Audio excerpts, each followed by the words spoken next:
What's up, everybody? Welcome to the Warehouse Podcast. My name is Eli, or Elijah. You've probably seen me and heard me in both. Um, I'm here today, and we're going to talk about all of the wildly exciting happenings, the major signings, blockbuster trades, everything happening at the winter meetings right now. Yeah, that's a joke. I don't have any either. Absolutely nothing is happening at the winter meetings, so we're going to go ahead and instead we're going to talk about rumors. We're going to talk about one of the predominant names that's been connected to the Orioles, that the Orioles have been connected to, I should say, and that is Dylan Cease. I think beyond just looking at us and saying he's the guy we're most connected to, we might as well go with him. I think it should also be said that nobody is more divisive as a trade target. Everybody agrees that Corbin Burns would be great. Everybody agrees, if we could go, we could sign George or trade for George Kirby, Logan Gilbert, one of these Mariners guys. That'd be wonderful. Everybody agrees on that. Dylan Cease, there is a lot of consternation and a lot of conflict. You are either stuck in what is it? It's December right now. You're either stuck in December of 2022, where Dylan Cease just came in second in AL Cy Young voting, or you are in 2023, where Dylan Cease just had a terrible year, and you think that he is completely devoid of any value whatsoever. And obviously, the truth is somewhere in the middle ground. But when you're online, you pick a side and you stick to it, and that's fine. I respect that. But we're gonna dive in a little bit deeper, hopefully try to have a good conversation here, and a good look at really like what kind of pitcher Dylan Cease is, potentially some factors that have contributed to, this apparent regression that he took this year, and kind of who you could expect to get if you were to bring him on and keep him on the team for the next 2 years. So the way that I'm going to go about this is I'm just going to compare 2022 and 2023. Um, I guess we should start with surface level numbers. Innings were pretty comparable. He threw 184 innings in 2022, 177 this year, only a 7 inning difference. So, he is somebody who will give you bulk. Definitely, I think that's more than everybody but Kyle Gibson for the Orioles this past year. He struck out 227 in 2022. He struck out 214 this past year. That is, you know, obviously significant. Anytime you reach the 200K mark, this guy is somebody who will strike people out. He will rack up Ks. He's got the ability to miss bats. Um, that said, taking a step back, he had a 2.20 ERA in 2022. He had a 4.58 ERA this past year. He had a 1.11 WHIP in 2022. He had a 1.42 WHIP this year. Um, the FIP was a little bit, I guess, a little bit more toward the mean in both of these seasons. In 2022, it was 310. In 2023, it was 372. Indicates in 2022 he was probably due for some regression, anyways. In 2023, however, he definitely was the victim of some bad luck.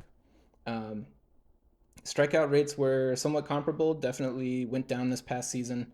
30.4% in 22, 27.3% in 23.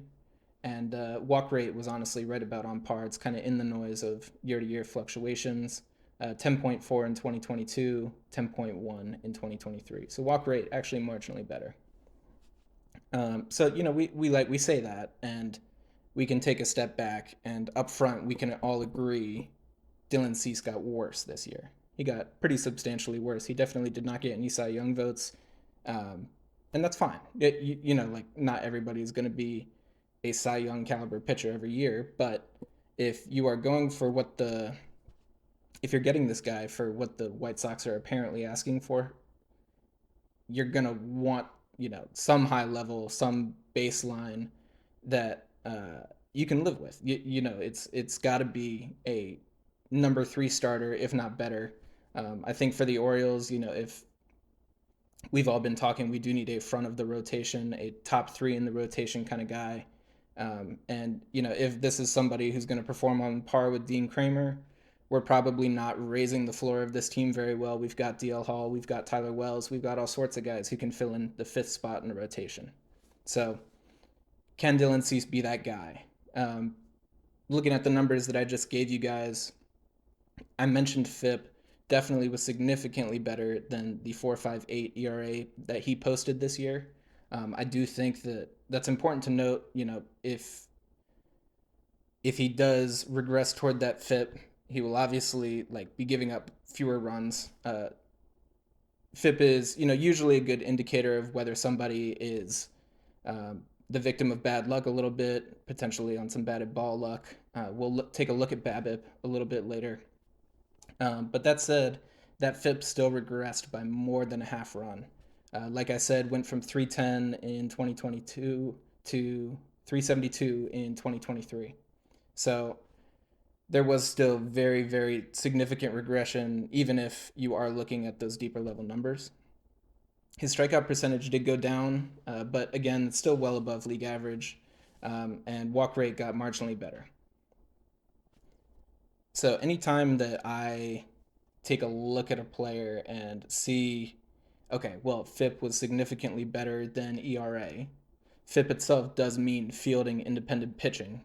And so I go ahead and I'm like, all right, well, what did the fielders look like this year? Were they really bad? Were they really good? Were they whatever? That could explain some of this discrepancy. Objectively, very, very objectively, the White Sox defense was terrible. Terrible. And that is significant, but at the same time, it should also be pointed out. Excuse me. It should be pointed out that the only thing that matters here is the difference because he was playing with a White Sox defense last year as well.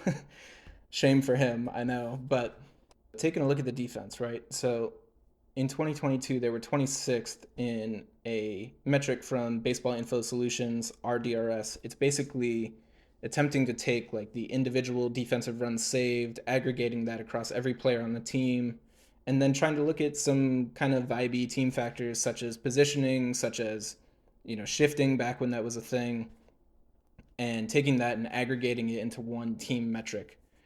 So the White Sox in 2022 put up negative 35 defensive runs saved. And if that sounds bad, it's because it is. It was 26th in baseball. They also put up negative 17 outs above average, the StatCast metric that was 24th in baseball. So in 2022, definitely not a good team, not a good defense, and Dylan Cease had to live with that and still put up exceedingly good numbers. So we go ahead and we take a look at this year. How did things change? Of course, the delta is what we're worried about. This year, per that same RDRS metric, the White Sox were 29th in baseball. And it's only a marginal change in the league standings. It's only 3 places. But they went from negative 35 runs to negative 59 runs. And that negative 59 was 21 worse than the 28th team in baseball. So definitely a substantial, substantial drop here. They also put up negative 17 outs above average. That was one league standing worse. It was 25th, but same number of outs above average. So per that metric, they were about the same. So definitely, you look at these two kind of team overall metrics, and you see that the White Sox, per one of them, got substantially worse. Per the other, were about the same. I don't think there's anything too conclusive, but at the same time, you can kind of look at the White Sox and you can understand that there were some really bad vibes.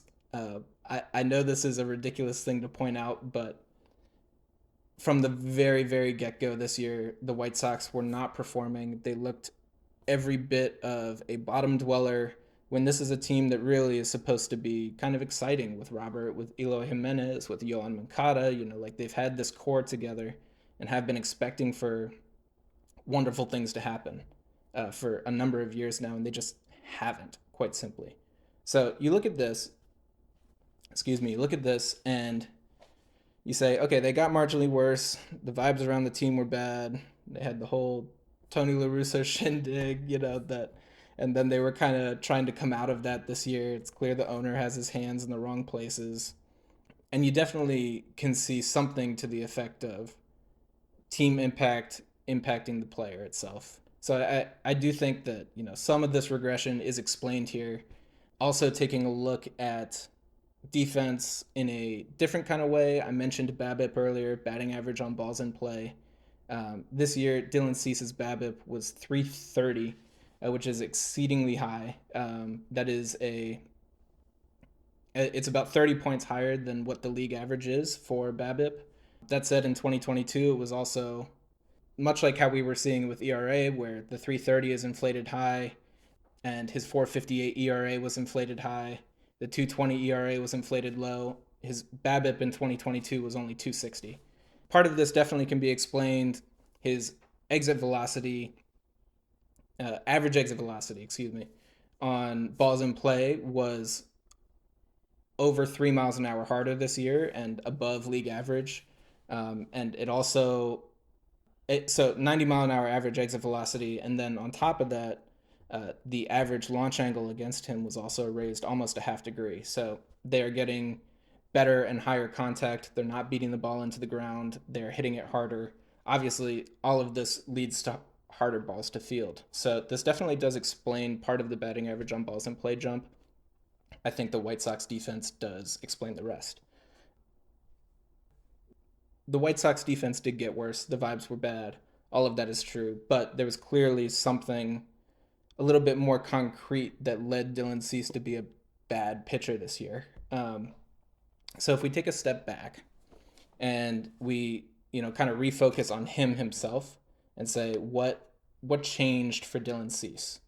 The first thing that I always look at with these kind of things is pitch mix.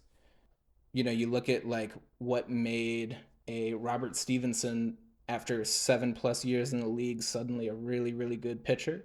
Well, what made him good was going ahead and changing his slider into a little bit more of a cutter and throwing it all the time paired with his fastball. So, like the Rays find these little things and they've got the magic juice and whatever. Anyway, I hate them.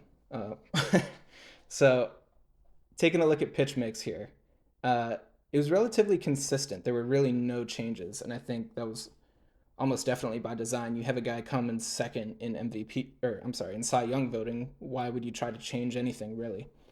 He heavily favors his four seam and his slider. He throws both of them around 40% of the time. One was about 43%, one was about 38%. They flip flopped. This year, he threw slightly more fastballs, slightly less sliders. It was the opposite in 2022, but I don't think that's really enough of a difference to have me buy that as a contributor. Clearly, they are his two primary pitches. Since he is struggling a little bit over the course of this season, you're always going to see more fastballs. That's just the way it works when you're behind in counts, when you're et cetera, et cetera. You're going to throw more fastballs to try to battle. So, are there any differences in the pitches themselves? And to me, this is where I start to really get worried. Buckle up.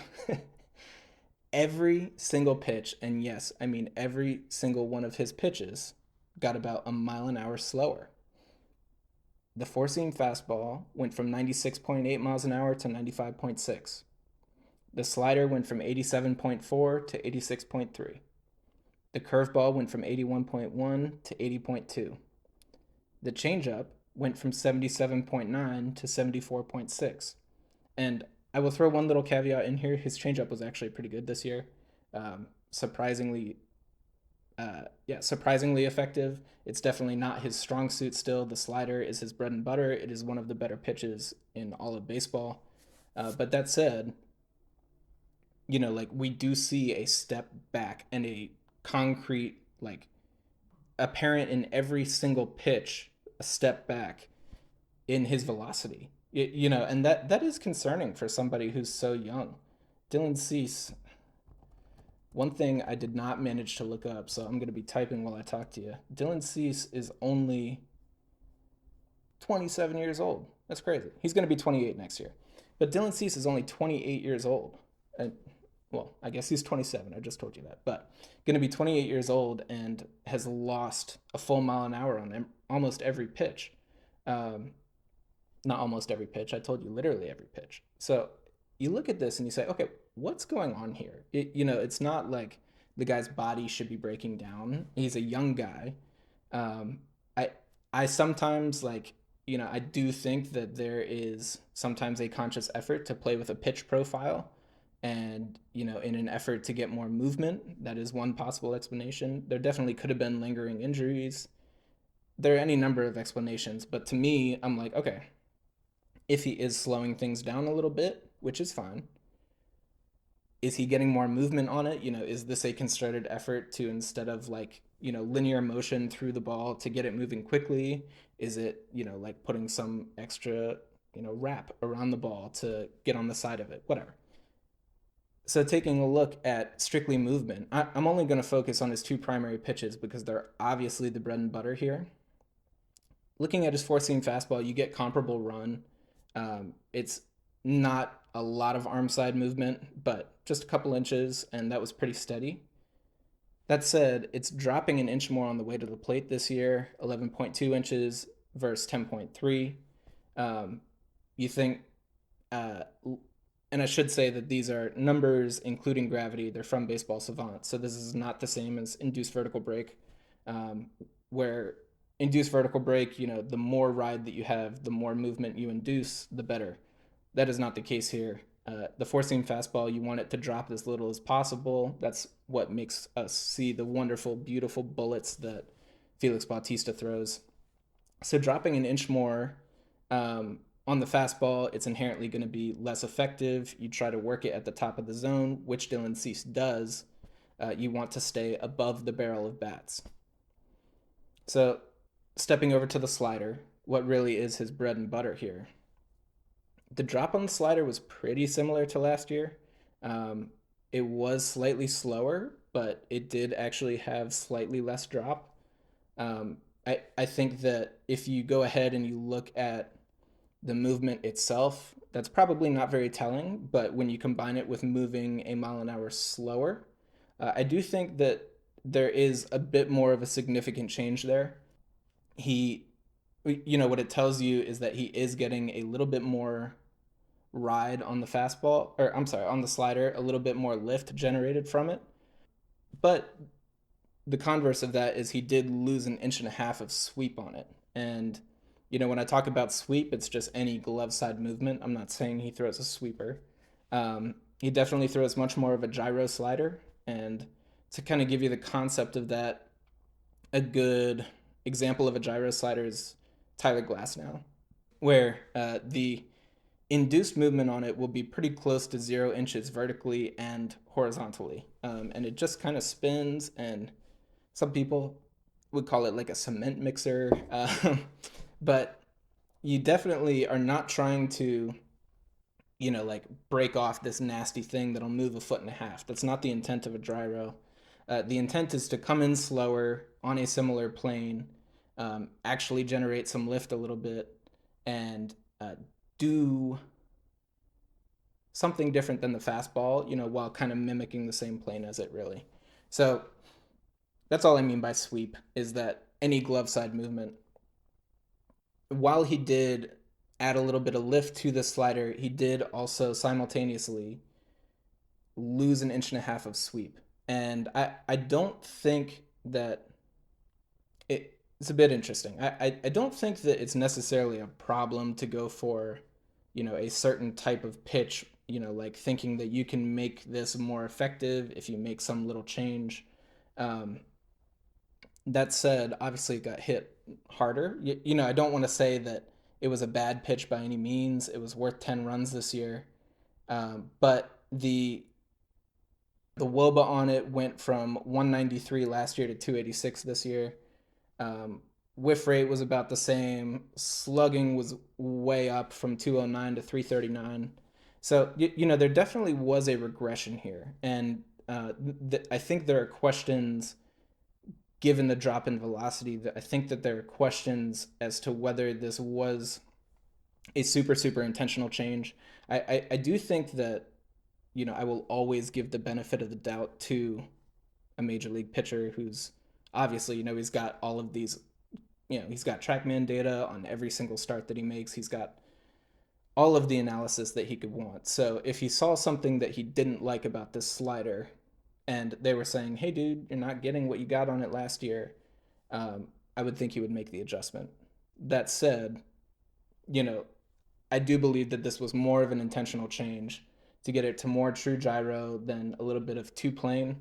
I think that I am not educated enough to tell you like what would be more effective, a like perfectly vertical, no induced sweep slider, or something that does have a little bit of two plane.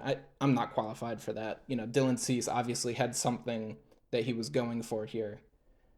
But that said, the results were not good. So, like when you start to evaluate Dylan Cease, the question really becomes: A, was that intentional, and can he get the old one back?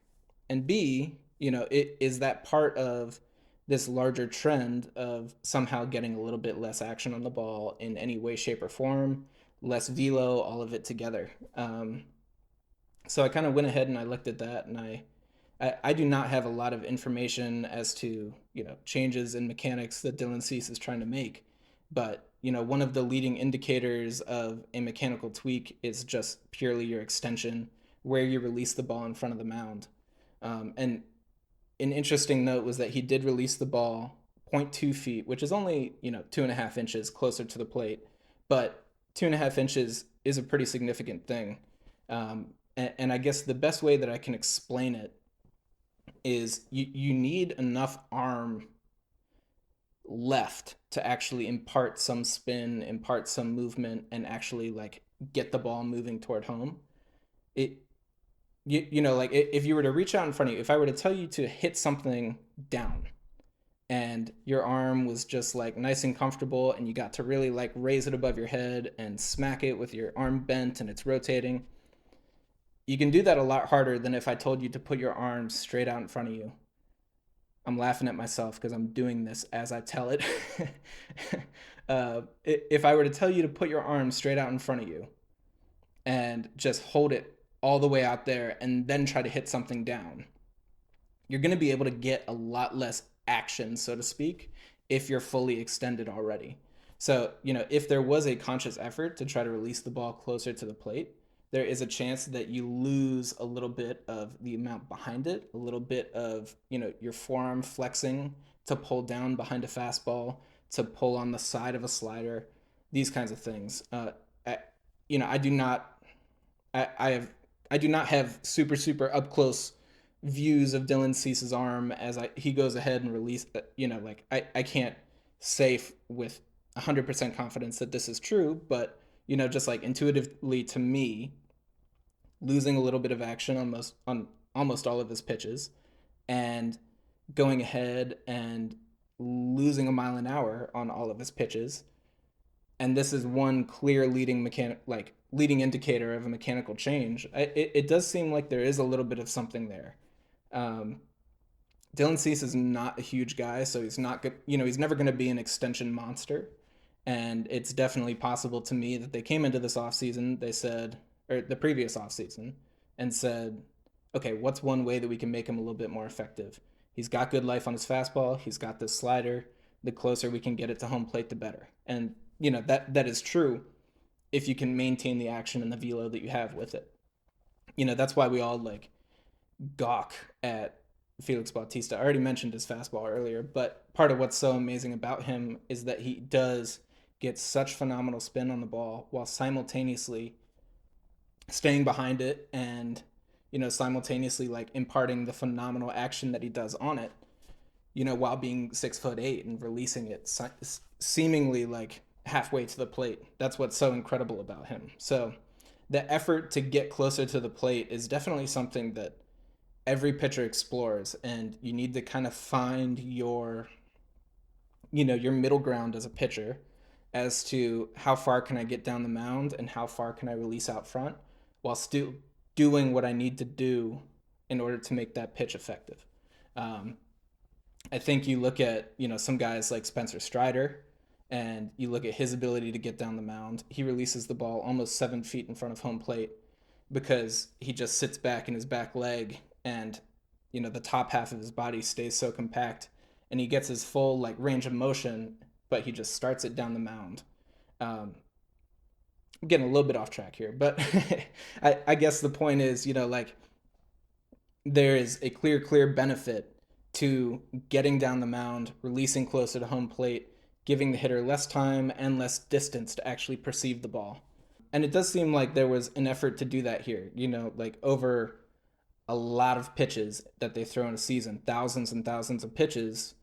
A trend of 2.5 inches closer to the plate is pretty significant. It is something that will show up in data, I guess is the simplest way to say it. So this year, I guess to show the magnitude of that, he was in the 37th percentile of extension. Still not, phenomenal, but last year he was in the 26th. So over a 10% jump relative to league average in his extension. So this was a conscious something. And so I look at that and I say, again, with the like example of your arm way out in front of you, if you are trying to impart action on the ball, which is clearly how he did so well last year, fastball run value was in the 81st percentile, breaking ball run value in the 100th. His slider was the single most effective slider in baseball last year. This guy is imparting some incredible action on the ball. If he overextends himself and loses the ability to do so, that is going to that's going to be a detriment to him, and it definitely does seem like there was something there. uh, Again, I like am not a biomechanics expert or anything like that, so I think that there is something to be said that there is probably a mechanical tweak, something that could try to return him closer to form, but at the same time that doesn't fully explain why he did lose velocity. It doesn't fully explain whether he will ever be able to get that back. Like you can try to tweak as much as you can, but he clearly found gold and found this Goldilocks zone of personal performance last year. And recapturing that is never as simple as saying like, "Oh, the Orioles have a great pitching lab." Of course we do. To sum it all up, I've been talking a lot. I appreciate you bearing with me. To sum it all up, I think there are very real reasons to be concerned. A, less movement, less velocity. There are, there are reasons grounded in the pitches themselves contributing to why he took a step back this year. There are obviously, like there were factors with the White Sox, with the team that can contribute to everything from, his mental health to his ability to prepare to, I don't know, just like being distracted in the game while Tim Anderson is punching Jose Ramirez. That there are any number of things that can contribute negatively to his performance that we can't really see in data. I do think that it's valid to, like give him a bit of credit for those. That said, like when evaluating who we want to trade Kobe Mayo for, I would rather do that for somebody who does not have these issues. Like we can go ahead and we can get Freddie Peralta from the Brewers, who has some injury concerns, but my God, every time he's on the field, he's phenomenal. We can go ahead and do stuff like that, and that is where I would want to spend my prospect capital. I think that if the Orioles do want to pursue Dylan Cease, there is a lot of upside here, right? His slider, despite taking these steps back, was worth 10 runs, was one of the better breaking balls in the game. And last year, as recently as last year, it was the best slider in all of baseball. That cannot go overstated. This guy is not very far away from that dominant performance, and he is still very much like, because he's young, he should be fully capable of getting back to that.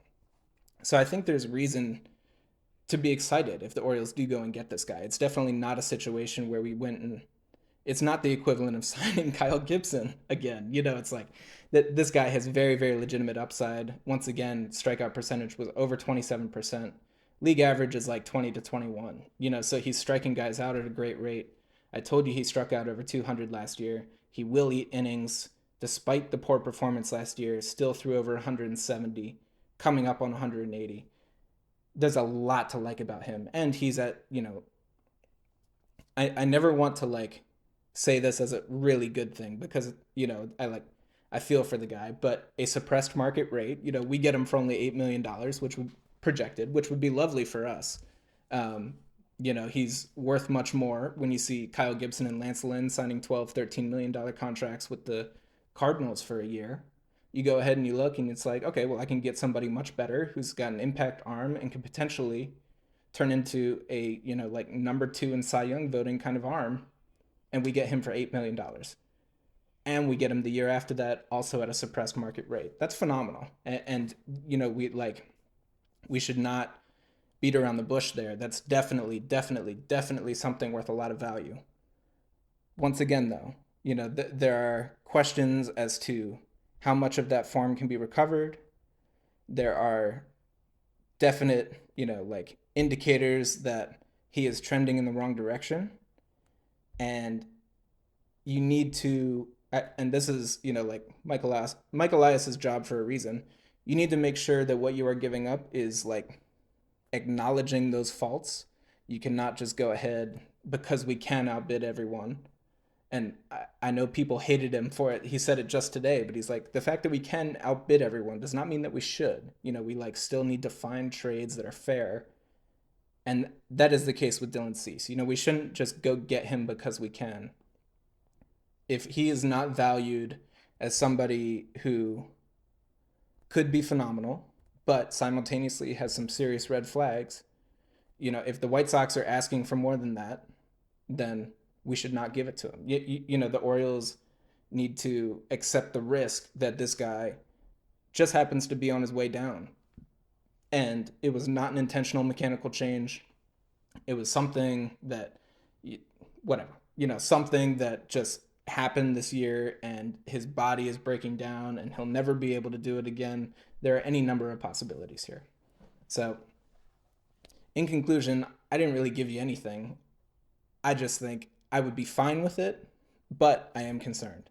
And I think that's the right place to be, firmly in the middle of everybody online. I think that, if the Orioles get Dylan Cease this year, they obviously think they can get him back. I am sure that Mike Elias and everybody in the scouting department already know everything that I have told you today. They already have a plan with how to fix him. They already have looked at those close-up views of his arm mechanics. They've already looked at the extension. That they know all of this stuff. And I'm sure that if we do go and get him, I have faith that they will have a plan. The question is that plan within the realm of possibility? Again, is this a guy that is actually recoverable? They would have a better idea than me. I hope so. And I hope that you all have a great day. Yeah, I'm going to get out of here. I have been talking your ear off and definitely appreciate your time. Definitely, if you guys have opinions one way or another, if you like Cease, if you don't, tweet at us, X at us, whatever that means. Email us, however you want to do it. We love hearing from you. This has been the Warehouse Podcast. My name's Elijah. My name's Eli. I will talk to you guys soon.